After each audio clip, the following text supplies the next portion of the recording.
Hello there, you beautiful people, and welcome to the Python Bible. Now this is just a quick video to let you know what you can expect from the course and how it's going to be structured. So what makes this course awesome?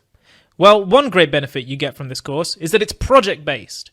Instead of listening to me ramble on forever, you're going to be applying your newfound skills to cool projects that you can show your friends. You'll build a total of 10 fun projects in this course, and there'll also be quizzes and coding challenges scattered about to make sure you're getting frequent feedback on how you're progressing. We're going to start off by getting you all set up with Python, whether you're using Windows, Mac or Linux, so you can follow along with all the programming goodness. You'll also be introduced to idle, the main interface we'll be using to program in Python throughout the rest of the course. Once set up and running, we're going to move on to variables. Now variables are like little boxes in your programs that you use to store data. You find them everywhere in programming and they are absolutely key to doing, well, anything. So that's a pretty good place to start. We'll then move on to learn how to use numbers in Python. Numbers are absolutely everywhere in programming, and if you learn this section well, you may never need to do maths ever again. In this section, we'll also meet our very first project. We'll be using numbers to create a health potion for an imaginary video game. Pretty sweet, right?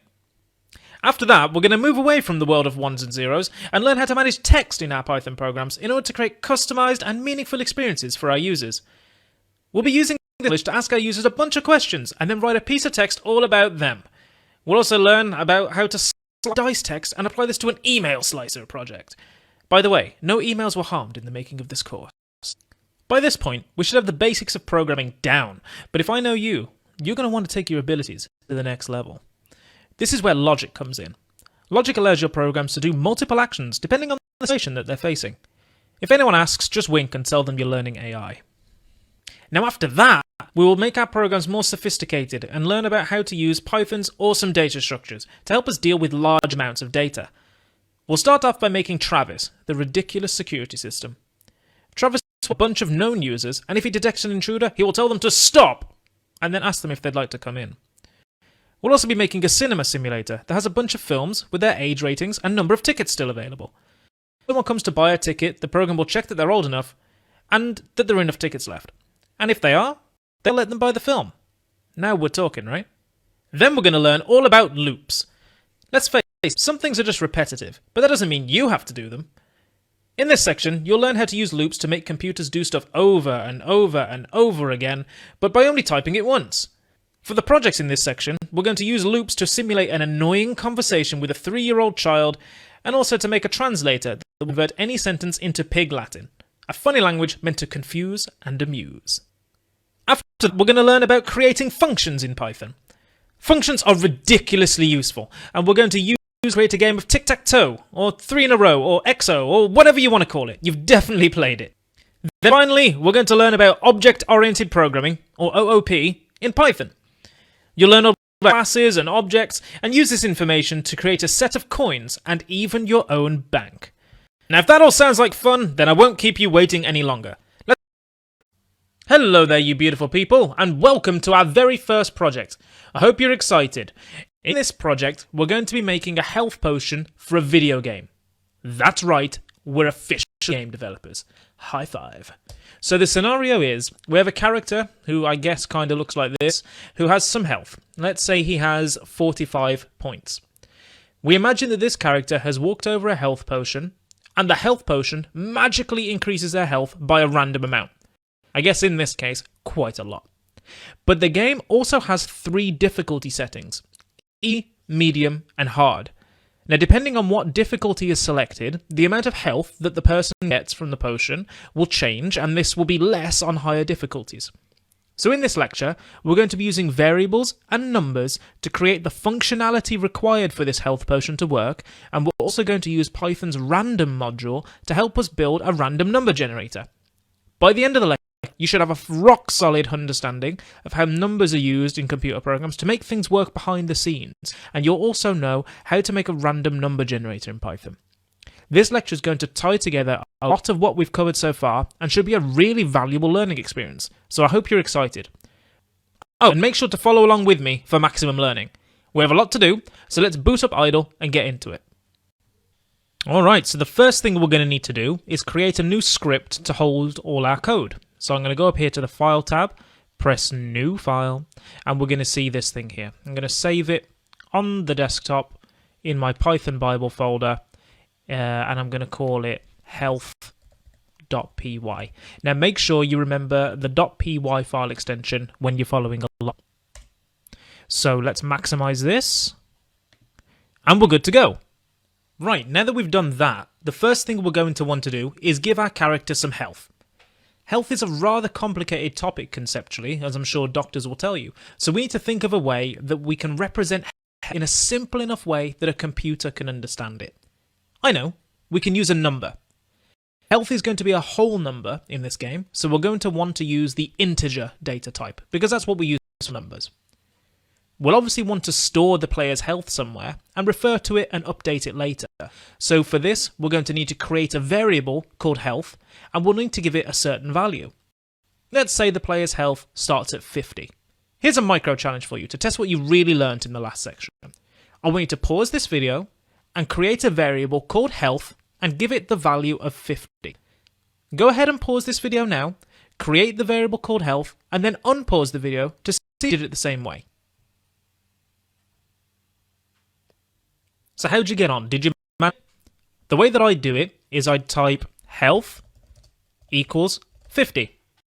Now if you got the same as me, then congratulations! You're well on your way to understanding variables and numbers in practice, which is brilliant. So now what we've done is we've managed to create a representation of the player's health using a variable called health. The value that health has starts at 50, but this number is going to change as the player gains health from our potion. Now our potion is going to give the player a random amount of health. The amount of health it's going to give them is going to be a random number between 25 and 50. Now we don't really want to create the code required to generate a random number from scratch, which I understand is quite a complicated task. The good thing is we don't need to. Python has a built-in module that we can use, called random module, which can generate random numbers for us. The way that we use Python libraries is to import them. You usually do all of your imports at the top of Python scripts. So let's go up there and import the random module. Let's move this down. All we've got to do is type import, which you can see goes yellow, and then the name of the module. Seeing as we're importing the random module, we're just going to type import random. And say when I save the file, that's going to allow it when it runs for Python to import that file. So perfect. One thing that you should notice is the way that the import word here went yellow. This is idle's helpful way of showing us that import is an important word in Python, or a keyword, and this colour highlighting can be useful when checking for spelling mistakes. So let's say, for example, I forgot the R, and I put import. You can tell that now that it's gone black, which would let me know that potentially I've made a problem, instead of because I was expecting it to be yellow. So let's have a look at the Python random module, and what it makes available to us. One way to do this is we can open up the Help tab inside of idle, and click on this Python docs link, or you can press the F1 key on your keyboard for a shortcut. Either way, we're going to see a window that looks something like this pop up, and this contains all the Python documentation. This documentation details all the built-in modules and functions that are available with Python, other useful pieces of information, so it's a great resource. Now at the top here, as we're looking for a random module, we're going to click Modules. And here's an alphabetical list of all the modules, which is quite convenient for us to browse. Now, as we're looking for the random module, let's click the letter R here and see what comes up. Awesome, the R's not that long, and you can see random is right at the top, so let's click on that. This has opened up the documentation for the random module. As you can see in here, we have all sorts of useful information, which you can browse through if you wish, but to save some time, I'm just going to show you the randin function. So when I browse to that, here it is. So random.randint. So this function will give you a random integer, okay? And it gives you the information here on how it works. It's going to return a random integer, what they're going to call n, so that n is between a and b, but it can be equal to both of them. So it's probably easier if I show you what this is in practice. Let me just show you how this works. So let's head over to the shell. Where's the shell? Let's type it in here, don't I? Let's open up the shell. This is different to our script, by the way. This is just the raw Python shell. If I import random, okay, that's worked. That's fine. We haven't got any error. Now I want the randint function. So for that to work, I have to type the module name, then a full stop or a period, and then the function that I want to use. So random dot rand int, and let's say I put, I don't know, 10 and 20. Okay, so Python has given me a random number between 10 and 20 that can be equal to both. So if I just run that again, random dot rand int, let's say 10 and 100. You see, it's given me 45. So basically, this is just going to be, and if I type that again, 56, 54. By the way, this is a useful time to mention. On the shell, if you want to just repeat a command, put your cursor here, hit the enter key, and it will copy and paste it to the next line. But as you can see, it's giving us a random number between 10 and 100. So that's quite useful. Now, if you remember, I said that we wanted the health potion to generate a random health value between 25 and 50 and store that in another variable. So here's a micro challenge for you. I want you to create, on another line here, to create a variable called potion health and set that equal to a random number between 25 and 50 using the random module's randint function. So pause this video now and go ahead and try to use the randint function to create a variable called potion health that is between 25 and 50. How'd you get on? Did you manage it? Well, here's how I would do it. I would type on this line, I'd type potion underscore health because, well, first of all, we can't have a space in our variable names. And this is the convention for how you name your stuff, all lowercase with underscores for spaces. And I'd assign that a value, a random value between 25 and 50. So to do that, I need the random.randint function. And to have it between 25 and 50, I give this 25, 50.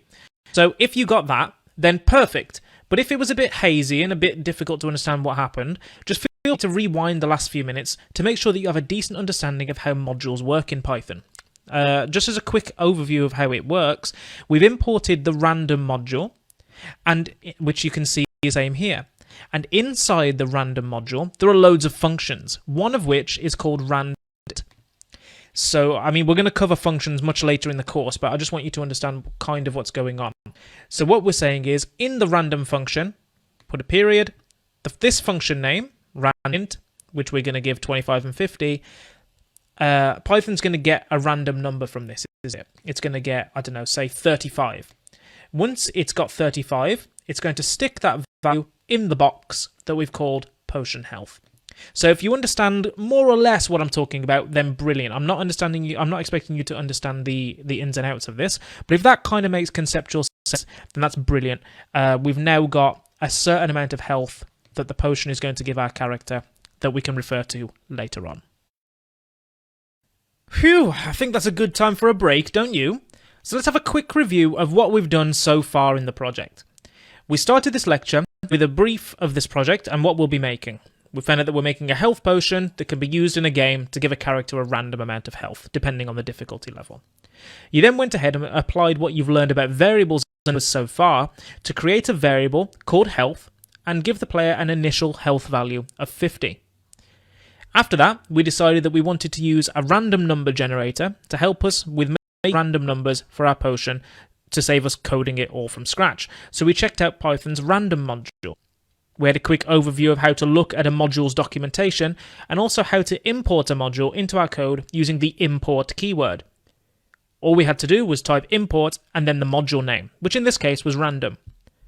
Finally, we used the randint function inside of the random module to generate a random integer between 25 and 50 and stored that value in a variable called potion health.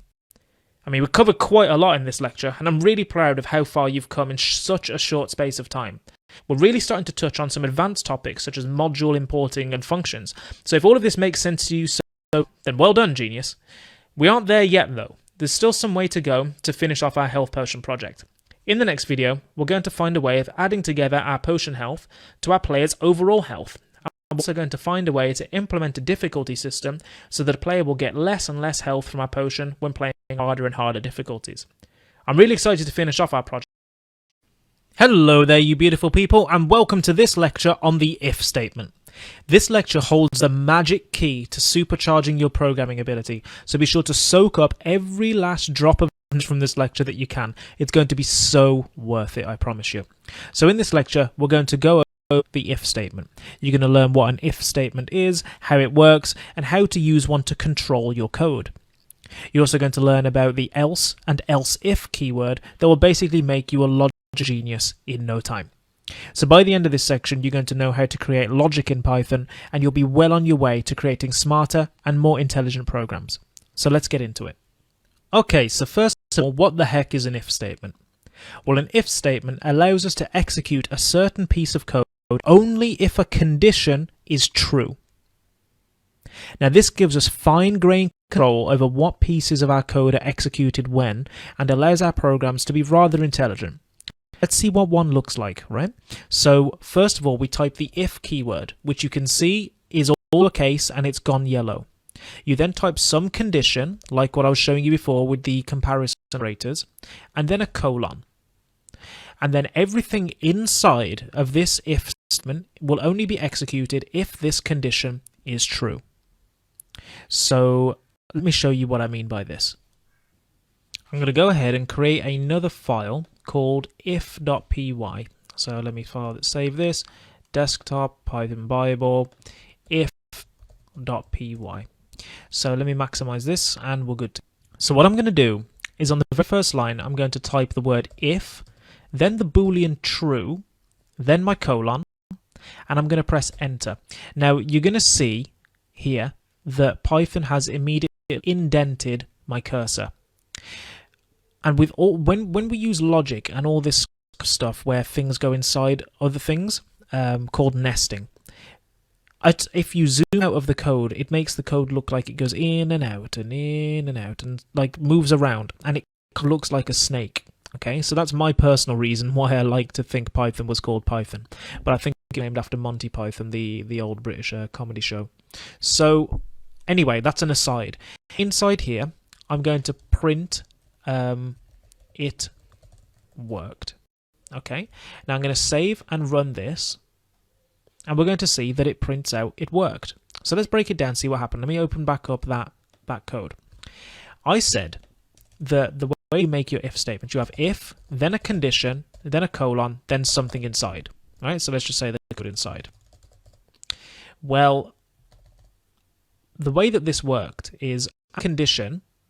Say if we did 3 is greater than 2, right? At the end of the day, that condition is either going to give back one of two values. It's going to give back true, or it's going to give back false, right? Now, whatever condition is here, it's either going to give back true or false. If that condition gives back true, then the code inside the if statement will run. So by writing true here, it's basically just got what the if statement wants. If I wrote false in there, the code won't run. So if I do this now, we see nothing happened, right? So only if this condition, whatever it is, comes back to give true, will the code work. So let's say I wanted to check whether a number was bigger than another one. Okay, so let's go back into our script. Where's the script? Right. So what I'm going to do is I'm going to create a variable called num1, and I'm going to set that equal to 100. I'm also going to create another variable called num2 and set that equal to 50. Now I want to check if num1 is bigger than num2, and if it is, I want to print num1 is bigger to the screen. So for that I need to use an if statement. So let's just delete this and start from scratch. An if statement always starts with the if keyword, just like that, until you've done it right because it's gone yellow. Then I need a condition. So my condition is going to be num1 is greater than num2. Now this condition, as we saw before, it's going to give back true or false, just like we saw in the last video. You then put a colon, hit enter, the code's going to automatically indent. And I'm going to, inside this code, if that condition is true, I want to print num1 is bigger than num2. So if I save that and I run it, we're going to see that num1 is bigger than num2 printed to the screen. But if I change num2 to be 150, let's say, so now num2 is bigger, if I run that, we see nothing happens. Because what Python did is it checked, is num1 bigger than num2? Is 100 greater than 150? It came back with false. Therefore, the if statement won't run because the if statement only runs when its condition is true. So let me just set these numbers back to what they were to begin with. Okay, now we've got a condition. If this condition is true, this code will run. So how can we get something else to run if the condition is false? Well, for that, we need to use the else keyword. Okay, so let's say I would do else here, and let's say print num2 is bigger than num1. So if this condition isn't true, it will run this code. So let me show you. For now, num1 is bigger than num2, right? Because 100 is bigger than 50. So if we run it, it's going to say num1 is bigger than num2. Brilliant. But if I go back and I change it so that num2 is bigger, let's say make it 500 this time, now what's going to happen is it's going to say num2 is bigger than num1. Amazing! So now our code is being able to think and respond depending on the state of our variables. But what happens if I make these two equal to one another? It says num2 is bigger than num1, which is true, right? Now let me just break down why that happened. It first checked if num1 is bigger than num2. Okay, that's false because they are equal, right? 100 isn't bigger than 100. They're equal. And we told it in every other case, say num2 is bigger than num1. Right? So when they're equal, because this is false, it's still going to print this. And that's not what we want. What we want to do is first check if num1 is bigger. And if it's not, check if num2 is bigger. And if it's not, they must be equal. So for that, we're going to use the else if or elif keyword. So let me show you what I mean. If num1 is bigger than num2, do this. Else, if, so elif num2 is bigger than num1, then print this. Print num2 is bigger than num1. Else, print num2 or num1. Actually, no. Both numbers are equal. So what happens here? If num1 is bigger than num2, print num1 is bigger than num2. Else, if num2 is bigger than num1, print num2 is bigger than num1. In every other case than these two, if both of these are false, just say both numbers are equal, which is what must happen. So if I run that, it's going to say both numbers are equal. Now, how cool is that? So if I go back in here and I change this to be 105, so num1 is big, it's going to say num1 is bigger than num2. And if I go in here and I change this to be 500, it's going to say num2 is bigger than num1. And if I change them both to be 500, it's going to say both numbers are equal. Now tell me that isn't amazing. Epic. You have a program that can think. Well done. So we've covered quite a lot in this lecture. So let's just have a quick recap to make sure that you've got it all. You first learned that an if statement is created using the word if in lowercase, followed by some kind of logical condition and a colon, which is the two dots on top of each other. When you press enter, the code's going to automatically indent to show you what's inside, what the code is that would run if this condition is true. That code will only run if the condition is true, won't if that condition is false. It's as simple as that. You then learned how to make something else happen if the first condition is false. So you have some condition here, some code, and then if that condition is false, you would run the second code, right? So it would check this condition. If that condition is true, it will run this. But if it's not, it will run this. If this condition is true, this code won't run. Okay, so that's where you use the else statement. Now, sometimes you want to check one condition, and if that's false, you want to check another condition. For that, you would use the else if. So you'd have condition 2, code 2, and you might have multiple of these as well. So you could have like condition 3, code 3, and otherwise you'd have code 4.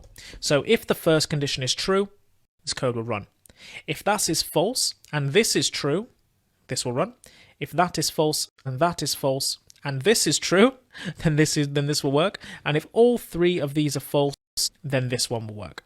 Okay, so you can build up rather complicated logical systems using just these rather simple building blocks. So I'm sure you can begin to grasp just how powerful this can be in your programs, right? Especially when you can have variables in your conditions. As variables can be updated from other parts of the program and they can be automatically updating themselves and stuff. It's really, really powerful stuff. So there's still quite a lot of cool stuff to be coming up.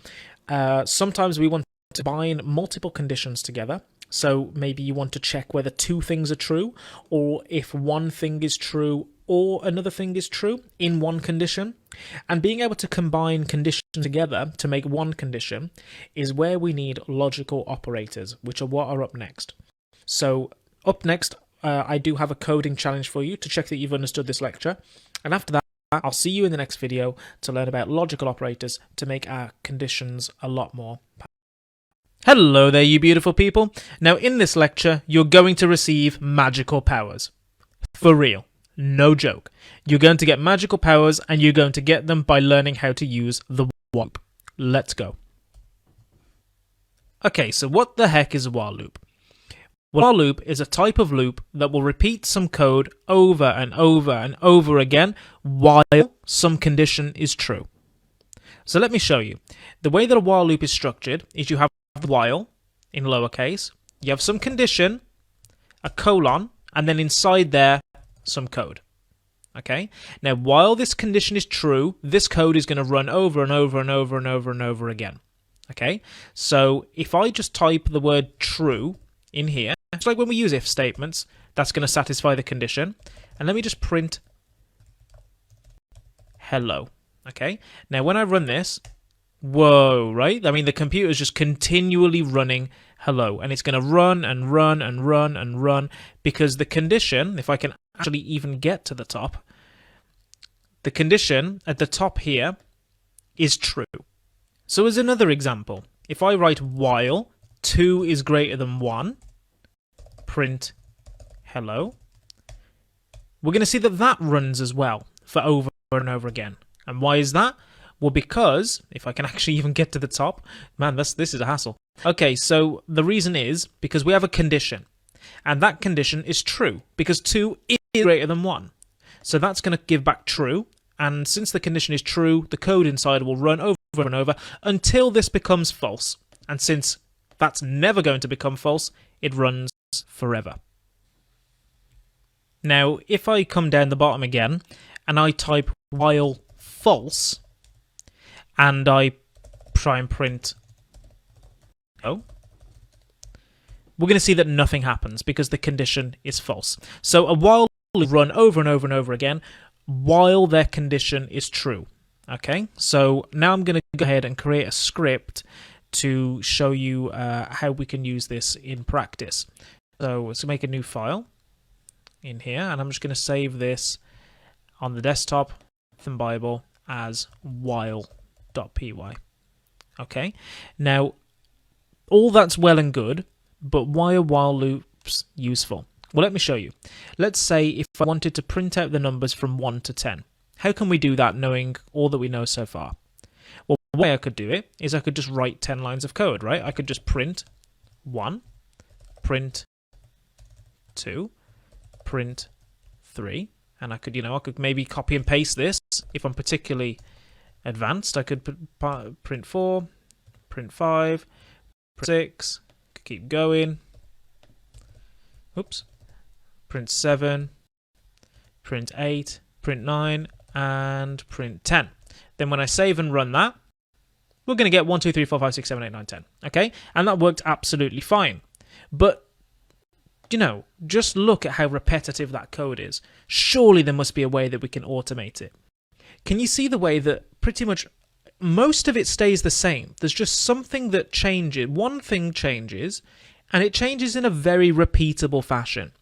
Now, when you start seeing something like that, when you start seeing that kind of pattern, where one thing changes or a few things change, very repeatable pattern, your brain should start screaming to you that you need to use a loop. Let's make a loop. In this case, a while loop. Now, the easiest way to explain this to you is just to show you the code and then explain it afterwards. So here it goes. I'm going to delete all of that, because you know what all that does, and I'm going to make a variable called number. And while number is less than or equal to 10, print number, and number equals number plus 1. Now when I save and run, you can see we get exactly the same result. So let's just take a step back and see what happened with the code. We started with a variable called number. Okay, we've got a box with the number 1 in it. Now, our while loop is going to repeatedly check that number is less than or equal to 10. Okay, so we start off, is 1 less than or equal to 10? Yes, it is. Okay, so that becomes true. We print the number, so we print 1, then we add 1 to the number. So number now becomes 2. So is 2 less than or equal to 10? Yes, it is. So we print 2. Add 1 to 2, so now it's 3. Is 3 less than or equal to 10? Yep. Then I add 1. Is 4 less than or equal to 10? Yes, it is. Is 5 less than or equal to 10? Yes, it is. So we print it. 6. Yep. 7. Yep. 8. Yep. 9. Yep. And 10. Is 10 less than or equal to 10? Yes, it is.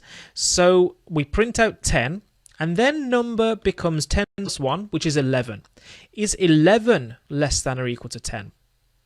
No, it's not. So the condition becomes false, and then this code doesn't run anymore, so we don't run it. We don't basically print out that number. But if we go inside the shell, oops, that's the wrong shell. If we go inside the shell, if I can get the right one, here we are. If we print out number, can you see the way that it's 11? Number was changed, and Python checked, is 11 less than or equal to 10? But it's not. So the code didn't run. And that's pretty much exactly how a while loop is working. But the amazing thing about this is, number 1, we only have to write the code once. And we can extend this for as long as we want. Okay, we don't have to copy and paste anything. We can just make it as long as we want. What if I wanted the code, instead of just counting to 10, I want to count 1,500, right? Now let's look at it go. It's going to repeat the code over and over and over and over again. And I don't have to copy and paste anything. I don't have to potentially make any mistakes. Once I've got it working for just one number, it's going to work for 1,500, and Python's not going to make any mistakes. Tell me how in any other way you could possibly do that without using a loop. How long would that take? And usually when you're dealing with computers, you do want to repeat operations thousands of times. You do want to do things over and over and over again. So look at just how powerful that is. Now there's another thing that I want to show you about how we can combine these loops with logic. So what if I only wanted it to print even numbers? Well, we can come in here and put an if condition, right? So we can say number is less than 1,500. If the number is divisible by 2, that's how we do that. We remainder of the division by 2, and if that's equal to 0, then it's divisible by 2. Don't worry about it, just trust me. Then we're going to print the number, okay, and increase the number by 1. Actually, no, just increase the number by 1 anyway. So it's going to come in, check if it's divisible by 2, then it's going to print it, and even if it's not, it's just going to add 1 to the number. So watch this. Just by adding a bit of logic, we are now printing out, I'll just show you, we're now printing out in steps of 2, right? We're printing out only the even numbers. And it's very simple. If I wanted to print out all the odd numbers, I just check when that's not equal to 0. I'm going to print out all the odd numbers, 189, 191, 193, and so on and so on. So you can combine logic with loops and do thousands of computations in what, like 4 or 5 lines of code? I mean, just how ridiculously powerful is that? That's magic. Now, show you another example of this when you use lists, okay? Let's say we want to ask a user for a bunch of names up to a maximum of 3 names. Well, what we can do, let me just delete all this. What we can do is create an empty list up here, which I'm just going to call L, capital L. And what we can do is while the length of that list is less than 3, oh, it's a nice heart. While the length of list is less than 3, new name is going to be input. Please add a new name. Like that. Okay. Now, whatever they input, let's say we strip it, and we capitalize it as well because it's going to be a name. Okay. And we want to append that to the list. L.append the new name. Okay. And after that, we're going to print sorry, list is full, and print out the list. Okay, now when I run this, look what happens. Please add a new name. Alice, Bob, Carol. Sorry, list is full. Alice, Bob, and Carol. So we can even add things to a list automatically and repeat things over and over and over again. It's honestly, loops are just a game changer, right? See how neat this is. And even if we wanted 5 names, right, or we wanted 10 names, we don't have to repeatedly add code. We don't have to keep, having a new variable for each name, or we don't have to define a list of names. All I have to do, if I want 5 names, just change that number to 5. Now it's going to ask me, add a new name, and we're going to Alice, Bob, Carol, Dan, Emma. And now we've got 5, right? You see how powerful that is? I mean, that's just mental. We've managed to automate the task of programming itself. I mean, how crazy is that, right? So in summary, while loops will run a certain piece of code as long as a condition is true. And if as soon as that condition is false, the code won't run. It won't go round the loop another time. That's a more accurate way of saying it. Nice and easy to understand, right? So to really hammer this point home, in the next lecture, we're going to a simple project that will simulate a conversation with a 3-year-old child using a while loop. I promise you have some fun and in the next section, and you're probably never going to forget while loops as long as you live after making that program. So I'll see you. Hello there, you beautiful people, and welcome to this project where we're going to be making a game of tic-tac-toe, noughts and crosses, XO, 3 in a row, whatever you want to call it. You've most likely played it, and it's going to be epic. So this is going to be quite an involved project, and it's going to use a lot of what we've done so far. As we're getting towards the end of the course, I'm going to step up the difficulty to show you what's possible, and also really use those pieces of the course that perhaps you might have forgotten. So it's going to be a good reminder as well. Follow along, even though it will be hard, by the end of it, you won't recognize yourself. You'll be so much better at programming Python than you are now, and will have built, with your own hands, a very playable game, and will totally be a great Python programmer. If you're ready, let's jump into it. So I've gone ahead and created a script called game.py in the usual place, and we're going to start off by making the board. So how can we make a board in Python? Well, the board, if we think about it, has 9 spaces, right? 3 columns of 3. So the data type that we need to use to make the board needs to be able to hold multiple things inside of it. So we're going to need a data structure of some sort. So that means if we're going to use a data structure, we're going to use a list, a tuple, or a dictionary. So which is it? Well, the board can change as, players make. Our board is going to be just an empty list to start with and needs to have 9 elements. So what we could do is we could type board equals blank spaces like this 9 times. But I'm easy, right? I don't really want to type that 9 times. So what I'm going to do is I'm going to use a list comprehension. And I'm going to say, give me a blank space for I in range 9. And that. Now, I isn't actually being used, but this loop is running 9. It's going to give us a board. If we print this board,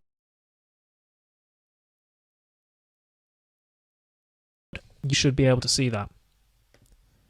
There we are. 1, 2, 3, 4, 5, 6, 7, 8, 9. Told you list comprehensions were useful, right? So let's just close Okay, so now we have our board. But when I run this, right, it doesn't really look like a tic-tac-toe board, right? A tic-tac-toe board is a grid. So we want to actually see something like that if this is going to be believable. So let's just head back over to our function. And the way that I'm going to have this board, I'm going to use a function, okay? And I'm going to board. Now, each of the rows, I'm basically just going to print a string. So row 1 of blank, blank. We want to get these, they're called pipes.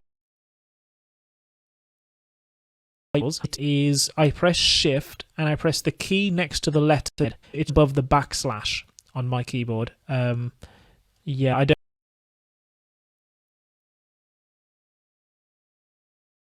have a version of your key. It should be each of these. This is going to be the first space of the board. This is going to be the second space of the board. This is going to be the board. So to do that, I'm going to format board 0, board 1, and board 2. Okay? That's that. I'm going to paste that onto the next line. The same. Did you see how it was indented one across? Up. Okay, no, it's 9. So row 2, it's going to be board 3, board 4, board 5, and one more time.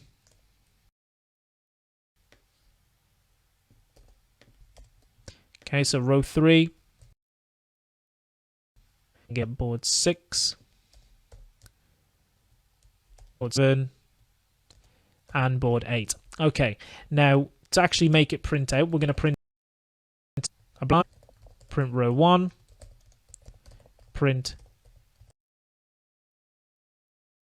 row 2, and print row 3, and then finally a blank line underneath. These extra blank lines here are just to make it look nice. Okay, they don't really do anything else.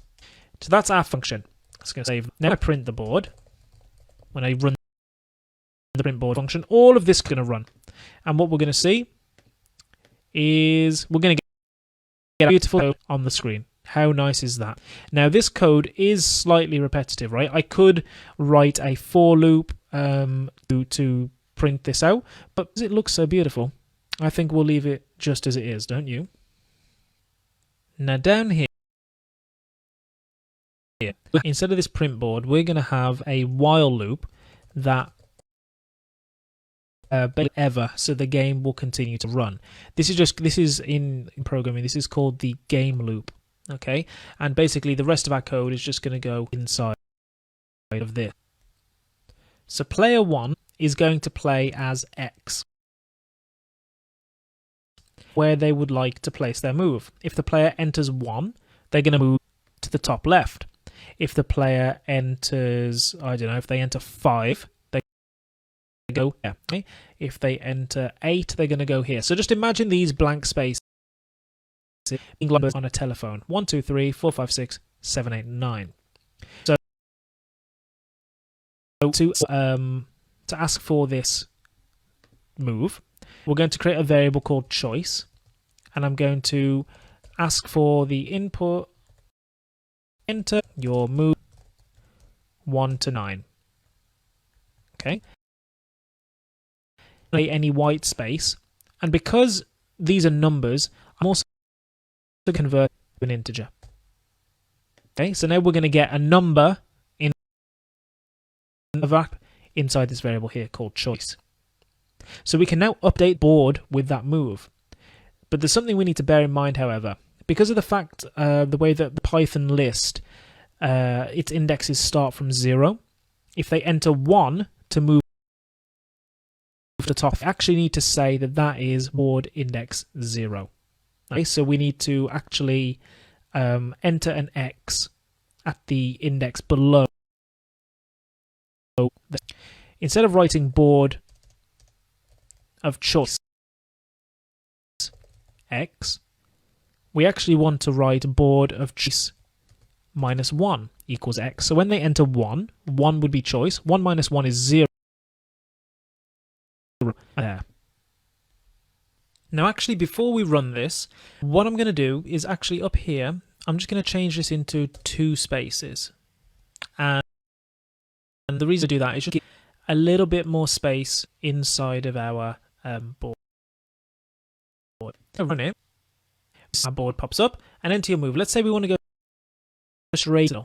Okay, so we're going 5. Bang, there pops up an X. So what if I go right up in 3? There that is. And come on, let's just win a cheeky game. Go number 7, and there we go. And we can stop pressing Control and C. So that's right. We've now got a updating board, depending which you went to. But what we need to do, we need to make a move when that place is empty. We're going to need to check whether our board holds empty. So right here, we're going to say if of choice minus 1 is 2 blank spaces up here, then I'm going to say board of choice minus 1 is going to become an X. But otherwise, print a blank line and say that space is taken. I'm going to do this action and save that. So what's going to happen is now we're going to have our empty lit thing. I'm going to go straight in the middle, and it's going to go fine. But if I try to press the same space again, it's going to say that space is going to move, which is kind of just like real life. So we've made a lot of progress in the game so far in this video. We've made the board, printed it to the screen, and allowed player 1 to make moves. Great. Now up next, we're going to continue working on our game and get player 2 to it. So I'll see you in the next video.